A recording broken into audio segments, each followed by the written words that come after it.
but I wanted to get this guy right on the line right now. My friend Joe Walsh has been, at one point, they were very close friends, Joe Walsh and Charlie Kirk. And I just wanted to get him on for a few minutes to join us. Joe, I'm sorry to have you on under these circumstances, but I just wanted to get your thoughts on this horrible news that Charlie Kirk has been shot at one of his rallies. Hey, Brian, good to hear your voice. Look, just to cut to the chase, Charlie Kirk was like a son to me. I helped him launch Turning Point USA so many years ago.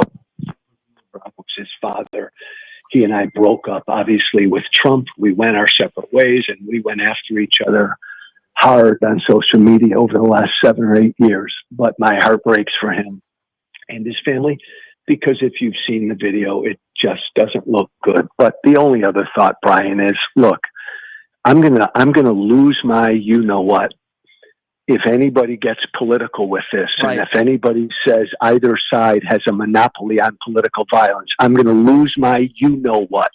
We have a decision to make now, right? We either all stand down and we all condemn all political violence, or we keep it up. Remember the shootings in Minnesota, 2 Democratic lawmakers, and the right away got political with that. Stop. Condemn it all. Agree. I guess one more question, Joe, and I appreciate you coming on with us. Are you worried about retribution? I just had Don Lemon on the show, and we were talking a little bit about that. I'm worried about retribution now, and obviously we all hope, pray that Charlie Kirk makes it through this. It certainly does not look good, and he's a father, and he's a husband, and this is awful. I agree with everything you just said. Are you worried now about retribution if, in fact, Charlie Kirk doesn't make it through this, which we hope that doesn't happen, that there's just going to be more political violence after this? Brian, when you're a public figure, every time I go out and publicly speak, I'm concerned. This is the world we live in. Every time I speak and I'm out there with people, this is a constant worry. When you're Charlie, look, again, the last 7 or 8 years, we broke up and he was a divisive guy. He's got a right to those views.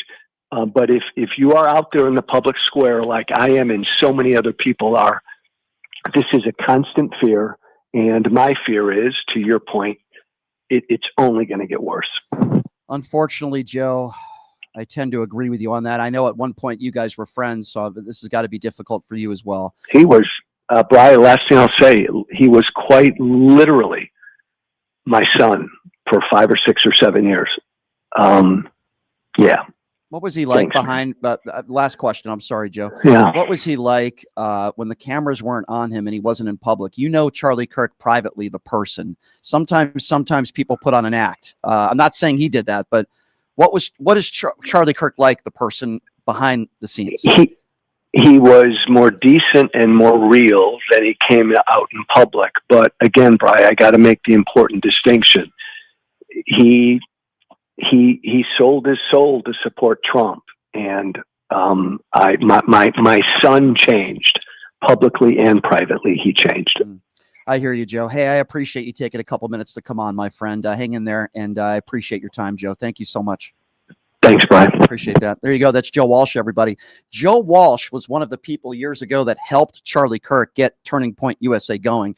You could hear Joe Walsh's voice. He's obviously suffering from this, and I'm saddened to hear this as well, and I'm very worried.